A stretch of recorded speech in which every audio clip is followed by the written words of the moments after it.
नीम करौली बाबा के चमत्कार। एक भक्त के अनुसार द्वितीय विश्व युद्ध के दौरान MESSDO चंद्रशेखर पांडे की पत्नी को बुखार आ रहा था और वो कमजोर होती जा रही थी। ऐसा लग रहा था कि वो बच नहीं पाएंगी। पांडे अपनी पत्नी को लेकर बहुत चिंतित थे। इधर बिगड़ती तबीयत को देखकर उन्होंने अपने ससुर अनूप शहर के रहने वाले मोतीराम को तार भेजा।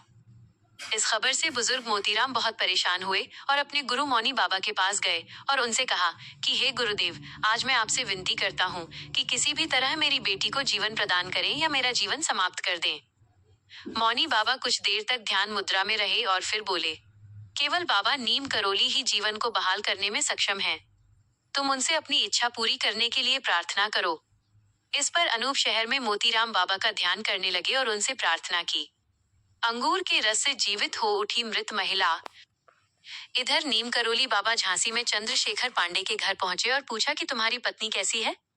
पांडे बाबा को नहीं पहचानते थे तो पूछा कि आप कौन हैं। इस पर बाबा ने उत्तर दिया, बाबा नीम करौली। इस पर पांडे ने कहा, वह अंदर मृत पड़ी है। नीम करौली। बाबा ने कहा, क्या तुम उसे मुझे दिखाओगे। इस पर चंद्रशेखर पांडे नीम करौली बाबा को भीतर ले गए। बाबा ने उसके शव को देखकर कहा, ये अभी मरी नहीं है। क्या आपके घर में कुछ अंगूर हैं? उन्हें और एक कटोरा और एक चम्मच ले आओ। बाबा ने अंगूरों को हाथ में दबाकर थोड़ा सा अंगूर का रस निकाला और उस रस को उसके मुंह में डाल दिया। इसके बाद चंद्रशेखर पांडे की पत्नी की नाड़ी धड़कने लगी और कुछ ही क्षणों में उसने आंखें खोल दी। बाबा ने कहा, उसे अंगूर का रस और दूध पिलाओ, वह ठीक हो जाएगी। इसके बाद नीम करौली बाबा चले गए। पांडे की पत्नी की तबीयत ठीक होने लगी और बिना किसी उपचार के वो फिर से स्वस्थ हो गई। बाद में पता चला कि जब पांडे की पत्नी 6 साल की थी तब बाबा मोतीराम के घर आए थे। इसी समय पड़ोसी के घर में किसी की मृत्यु हो गई थी और बच्ची ने ये पहली बार देखा तो उसके कोमल हृदय को सदमा लग गया।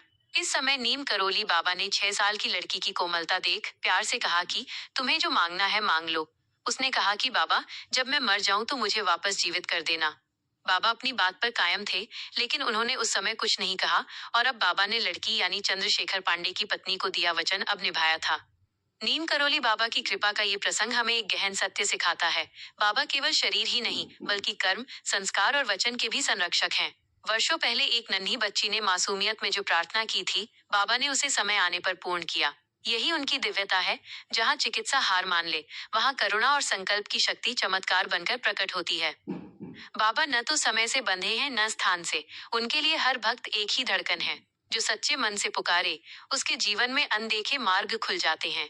पांडे परिवार की यह घटना हमें याद दिलाती है कि बाबा का आशीर्वाद केवल चमत्कार नहीं बल्कि विश्वास, समर्पण और प्रेम की पुनर्स्थापना है और यही बाबा का वास्तविक स्वरूप है।